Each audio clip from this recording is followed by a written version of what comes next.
মুখ্যমন্ত্ৰী ডক্টৰ হিমন্ত বিশ্ব শৰ্মাৰ বক্তব্যক পুৰণি চিৰি পুৰণি কেছেটৰ সৈতে তুলনা কৰিলে গৌৰৱ গগৈয়ে মুখ্যমন্ত্ৰী ডক্টৰ হিমন্ত বিশ্ব শৰ্মাক সমালোচনা কৰি গৌৰৱ গগৈৰ বিৰুদ্ধে যিখিনি অভিযোগ উত্থাপন কৰিছে, যিখিনি তথ্য দাখিল কৰাৰ কথা মুখ্যমন্ত্ৰীগৰাকীয়ে কৈছে, সেই সন্দৰ্ভত গৌৰৱ গগৈয়ে এক প্ৰকাৰ প্ৰত্যাহ্বান জনাইছে মুখ্যমন্ত্ৰী ডক্টৰ হিমন্ত বিশ্ব শৰ্মাক।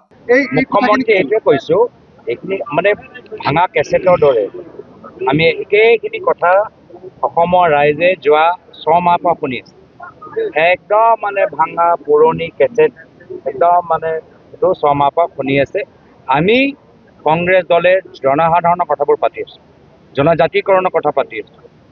মৰাণ জনগোষ্ঠীৰ জনজাতিকৰণ পাবনে নাপায়, কোচ ৰাজবংশীসকলে জনজাতিকৰণ পাবনে নাপায়, মটক জনগোষ্ঠীৰ জনজাতিকৰণ পাবনে নাপায়, আহোম আমাৰ মটক চুতীয়া কোচ ৰাজবংশীসকলে পাবনে, আদিবাসী পাবনে নাপায়। আজিৰ তাৰিখত আমাৰ সন্দেহ যি এটা মাটি চুৰি যি আৰম্ভ হৈ গৈছে, পৰৱৰ্তী সময়ত হিমন্ত বিশ্ব শৰ্মা ডাঙৰীয়া অসমৰ ভিতৰত 6 স্কেডিউল নাইকিয়া কৰি দিব, ট্ৰাইবেল বেল্ট ব্লক নাইকিয়া কৰি দিব। তেওঁ গোটেই মাটিটো তেওঁ আদানী আম্বানীক চম্ভালিবলৈ কাৰণে অসমৰ ভিতৰত যিমানবোৰ কাৰ্বি, আমাৰ ডিমা হাছাও, বড়ো 6 স্কেডিউল আছে, গোটেইখিনি নাইকিয়া কৰিব। আপোনালোকৰ কংগ্ৰেছৰ সভাত 70% সংযোজিত নাগৰিকে সভাত আহে, এই ক্ষেত্ৰত কি কৰিব? পুৰণা কেছেট দৰে একেখিনি কথা, সেইটোৱে যেতিয়া যুক্তিহীন কথাবোৰ ক'বলৈ যেতিয়া বিজেপি আৰম্ভ কৰে, তেতিয়াই গম পাই যায় যে তেওঁলোকৰ পতন আৰম্ভ। মই পুনৰবাৰ কৈছোঁ, কি 10 বছৰ কি কাম কৰিলে তাৰ হিচাপ দিয়ক, কেলেংকাৰী হিচাপ দিয়ক, বুট চুৰি, গৰু চুৰি, মাটি চুৰি, আঁচনি চুৰি, তাৰ হিচাপটো তেওঁলোকে দিব।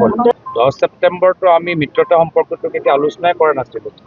10 ছেপ্টেম্বৰটো আমি মুখ্যমন্ত্ৰীৰ কাৰণে আমি 10 ছেপ্টেম্বৰ আজি ইমান চৰ্চিত। আজিৰ তাৰিখত 10 ছেপ্টেম্বৰ মানুহৰ মুখে মুখে কিয়, সেই তাৰিখটোৱে মুখ্যমন্ত্ৰীয়ে ফাদিল কৰিছিল, আৰু তেওঁতো SITৰ পৰা চব খোজ খবৰটো পাই থাকে। তো যদি তেওঁলোকে গম পাই আছে যে SIT একো ধৰণৰ তদন্ত কৰিব বা তথ্য পোৱা নাই, তো 10 ছেপ্টেম্বৰটো তেওঁ ক'ব নালাগিছিল। তেওঁ নিজে উঠাই দিলে আৰু পিছত খোজ হৈ গ'ল। এতিয়া আমাক নাচিলেও তেওঁৰ আপত্তি, আমাক গান গালেও তেওঁৰ আপত্তি। আমি কৈছোঁ ইমান টেনশ্যন ল'ব নালাগে, অলপ ৰিলেক্স, কুল ডাউন, কাম।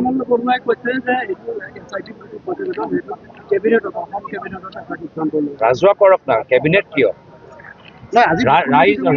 ৰাইজৰ মাজত আলোচনা হওক, ৰাইজৰ মাজত মুকলি হওক। আমিতো বিচাৰোঁ ৰাইজক পিস্তাৰে ৰাইজৰ মাজত মুকলি কৰক। মুখ্যমন্ত্ৰী ডাঙৰীয়া আজি কিন্তু SIT সম্পৰ্কে কৈছে যে বহুত বিস্ফোৰক তথ্য আছে।